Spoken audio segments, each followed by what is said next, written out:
Welcome back to Proverbs 31 Live. Today is Friday. It is our Homeschool Friday post for the week. And so if you don't know where these have come from, we have just finished up year 8 of homeschooling. So I am no expert, but I do hope that I have something that I can offer, that I can help, that I can encourage you with. So over on Instagram, I asked a poll if anyone would be interested in this and what questions that you guys had. So these are the videos answering those questions. So one that I got that really just spoke to my heart, mom asked, how do kids learn without a teacher? And I want to encourage you to stop thinking that way. Your kids do have a teacher. They have you. That is what God has done. He has given those kids to you for you to teach and train and nurture them and bring them up in the admonition of the Lord. If your children are outside of the womb, then you are teaching them. You are teaching them that if they're babies, you are teaching them that when they cry, you'll come, because you are their comfort, you are their nurturer, you are their provider. You know that. You are teaching them that when they cry, then you're going to do everything in your power to make sure they are taken care of and comfortable. You're going to change their diaper. You're going to feed them. You're going to hold them, whatever it is that they need. If your children are somewhere between infancy and kindergarten, then you are teaching them things like potty training. You are teaching them how to tie their shoes. You are teaching them colors. You are teaching them that there's rules, and rules have consequences. Don't touch the hot stove. That's the rule. You are teaching them every single day. So please do not think that when it is time to start preschool or kindergarten, that all of a sudden your kids need a trained teacher in order to learn. You've been teaching them this whole time. You just didn't put it in the context of school. So if you have done that and you have been teaching them this whole time, why can't you teach them to count? Why can't you teach them to add? Why can't you teach them that A says add, B says buh? You can. And that is what God has allowed you to do. Now, some children need more help. I know that there are special needs, and there are cases like ADD, ADHD, dyslexia, and different things like that that I don't even know about, okay? And I know the public school system has IEPs and different things, and there's disabilities and all kinds of things, okay? And I only know like a 100th of those things, and I know that, and I don't want you to think that I know it all or I have all the answers. I don't. But I do know what I have learned, and I do know what the Bible says. And I know how the public school system works and how it's failing. And that's really what's happening. So how do your kids learn without a teacher? They are not learning without a teacher. You are teaching them. Now, you probably have the same thoughts, fears, concerns, whatever that I did of there's going to be a point when I no longer know what I'm doing. Maybe not. Because as you teach, you are also learning and relearning and remembering, and you are learning and growing with them to teach the next step. And you are building, and you're learning right along with them. So you can teach this. Now, we started homeschooling when this was just something that the Lord had just done and worked. This was not our original plan at all. But my oldest was in his last 6 weeks of kindergarten, and we pulled him out, and he was in a private school, and we were like, okay, we have to do something different. This isn't working. And we didn't know what to do. So when I went and took him out and talked to his teacher, and I said, I'm taking him home. We're done. We're withdrawing. She said, do you want his work? You've already paid for it. No one else needs it. I'm not going to use it. I'm literally just going to throw it away. I said, yeah, we'll take it home. So we took it home and worked on it and went from there. So he, like I said, he had about 6 weeks left. My husband would come home every day, and he would say, how'd it go today? How much did you guys get done? What did you learn? And just kind of seeing how we were doing. And it took about 3 weeks, and he came home one day, and I said, we're done. We finished it. And he said, there's 3 weeks of school left. And I was like, I know, but we're done. We weren't working 8 hours a day. Kindergarten, even if your kids are in school, kindergarten is not an all-day class. Most of the time, they're done by lunch. And then after that, they've got naps and recess and snack, and it's not learning time. So I showed him, all the papers are done. This is what we're doing. This is what he remembers. Like, he We did it. We're done. And he was like, okay, what do you think if we did it again next year? And up until this point, I'd always said, I'm not a homeschool mom. I don't have the patience. And here I am homeschooling my children. So don't say you're not, because God might say, yes, you are. But through that, I taught him. We went on to first grade. We went on to second grade. We went on to third grade. And we have finished up eighth grade. There's lots of things in pre-algebra that I was not taught in school. And at this point, it has been 13 and a half years since I graduated high school. So there's a lot that I don't remember because I'm not using it. So does that mean that I'm not qualified to teach my son? No, it means that we need help, and that's okay. So you have options like co-ops.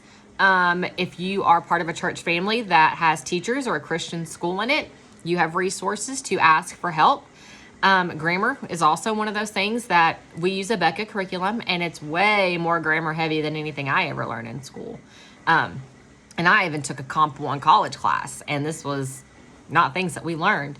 But we're learning, because when I buy a Becca, this is one of the reasons that I use them. It's a biblical curriculum. It's a spiral curriculum, so there's lots of review plus new. It's not just a whole bunch of new and then this one big review and we move on and hope you got it. It's a really good balance of both, so it just continues to build and spiral. But I buy the parent kit and the student kit. So what does that mean? It means I spend a lot of money that I wish I didn't have to spend. Becca is not the cheapest, but it's good. So that means that my student kit is probably like $400, and the parent kit for me is like $600 or $700. It's a lot. But what they've done is given me books that match my student textbooks with the lesson plans in them. So I know each day this is what we need to learn.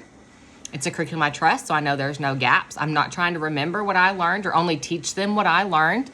I'm teaching them the same education that they would get in a private school setting that used a Becca. So there's no gaps. So as far as me not being a qualified teacher and I don't know how to make a lesson plan and I don't know, all of the scope and sequence, they do. So I get to rely on that. The lesson plans come with answer keys. So it shows me the answers. It gives me words to help teach and help explain and tells me what they're supposed to cover every day. It's not a word for word script, but it's a lot. It's really good. And I've done videos on Becca showing it, why I use it, and there will be more to come as we order our new curriculum. So this year we will be ordering 9th grade and 2nd grade. So we will be looking at high school. So that's why I use a Becca. And there are some that are the same. Bob Jones is like that. I think Master Books is like that. I don't want my kids to just know what I know. I want them to know everything that they're supposed to know, and I want them to be smarter than I am. So that means that I will be teaching them things that I don't know. So what do we do with that? Like I said, if you have friends that are teachers, you can go to them, or you can go to YouTube. That's what we did. This year we were in radicals and having to do, I can do basic square root stuff, but factoring radicals and simplifying radicals, that was a little outside of what I remember. And to you might think, well, that's easy. How do you not know how to do that? I just didn't. That wasn't my thing. So we went to YouTube. And we looked at Becca. There's some videos online. We looked at Khan Academy, and that really helped. So use those resources. These are free videos that are uploaded on YouTube. I have uploaded some videos on things because I knew, we struggled to get this. Someone else is struggling, and I wanted to help someone else. So go to YouTube. You're already there. You're watching this video. So just type in what it is that you're looking for. If you have multiples and you just feel like you can't teach, you don't have the time to teach, then I know Becca and Bob Jones, and there's probably some others, but I'm not familiar with a whole lot of curriculums, just a very few, just the things that I use or would use because there are some things that I want. And if there's curriculum that do not meet the things that I want, I really don't investigate further. But I know Becca and Bob Jones have videos. So I know Becca does streaming as well. You can do DVDs or streaming, and I know Bob Jones has DVDs. I don't know if they have streaming, but they might. So when you go to sign up, you're going to create your account on Becca. You are going to, in the left hand, there's a menu bar. And the simplest way for me is to go to shop by grade, and then I can see everything in that grade. I'm not looking through all the things. And I scroll till I find student kit, parent kit, and I buy the essential parent kit and I buy the student kit, put them both in my cart, and that's it. You have the option for, they call it a Becca Academy. You can buy, once you hit, I think 6th grade maybe, I don't think you can do it in elementary school, but you might be able to. You can buy half year DVDs. So it's $200, $300, $400, whatever it is. And they will send you a box with lessons 1 through 85. That is going to be your first semester DVDs. At the end of that semester, end of the year, they'll give you a date. You send it back. If you don't send it back, they're going to charge you more money because you are leasing these DVDs. They want their stuff back. And you send it back. So those DVDs, you're going to pop in the DVD player, and your student gets to watch TV, but they are watching a camera that is set up in the back of a classroom. You have a teacher at a Becca Academy in Pensacola, Florida. It's a full K through 12th grade, legit school. This isn't just some fly-by-night somebody decided to make some videos. This is the real deal. And the camera focuses on the teacher, but it's back enough where you can see students in the classroom. And the teacher is interacting with those students just like a regular school would be. Those teachers also talk to students watching. They try to pull your student in a little bit and make them feel included. But it's all the lessons, it's the homework, the books that they are teaching from is the same book that your student is looking at. And they can have a real teacher. You can do that. You can buy all year. You can buy half year. I know once you get up into the bigger grades, the junior high and high school, where you have separate classes, you can buy only pre-algebra or biology or chemistry, whatever the thing is that you want or need. And you can say, okay, we're going to use a Becca, but you are going to watch their chemistry and then I will teach you the rest. Whatever you want to do, they have that option, that freedom to do that.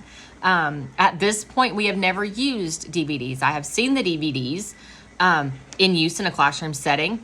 Works great, especially if you have multiple grades and different things like that going on, then you can do that. They make it pretty simple. So you have options.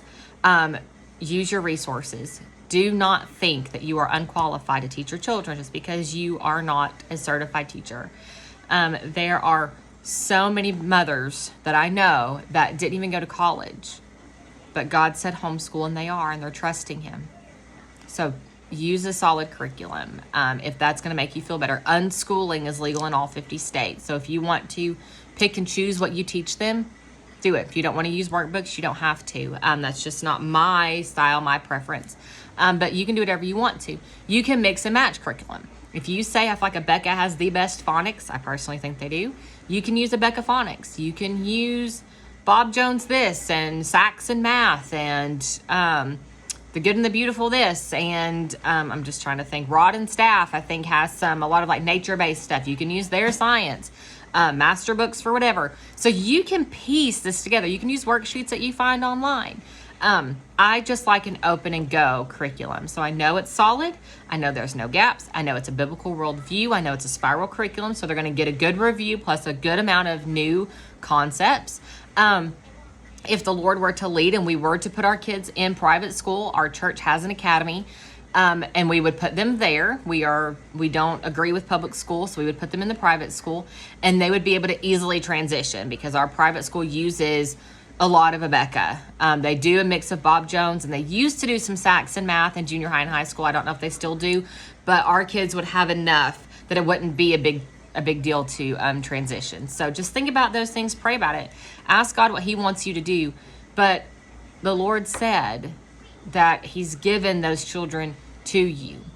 He does not make mistakes, and it's part of His will and His plan for those kids and for you.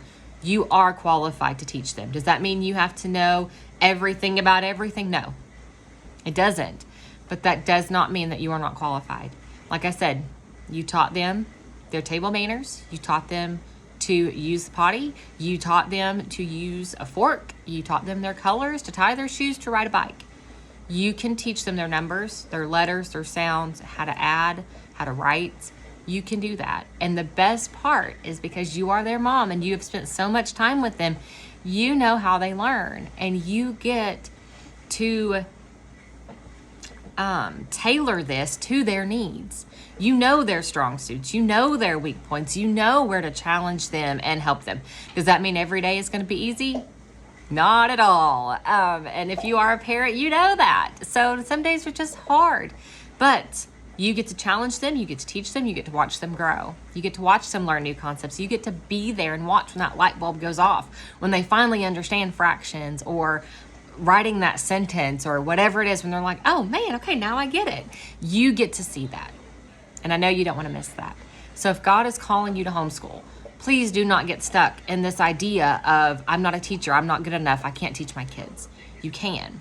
But I also want you to think of it this way. If you were a public school student and you are thinking about sending your kids to public school or homeschooling, I was a public school kid, so was my husband, and you feel unqualified to teach your children, that is because the public school left you feeling unqualified. They left you feeling not smart enough. They failed you. Please do not put your children back in the same system that failed you. Homeschool or private school should really be the only two options for a Christian. So just pray about it. Seek the Lord. Talk to your spouse. One of the things is if you are married, your spouse needs to be on board. And you need to be sure that this is what God is calling you to do. And he might call you to do it now, but not next year. That's okay. That's okay. Just follow him. That's what we do. We take it a year at a time. Is this still working? Are we still doing this? Are we still using Abeka? Do we need videos or not? We talk to our kids, see what they want to do. We talk to each other. We look at their grades, and just see what we feel like is a good fit for our family. So if you are feeling unqualified, if you feel like you are not a teacher, that's okay. Trust the Lord and watch what he does. So until next time, stay in the Word, stay close to the shepherd, and let him lead you in paths of righteousness.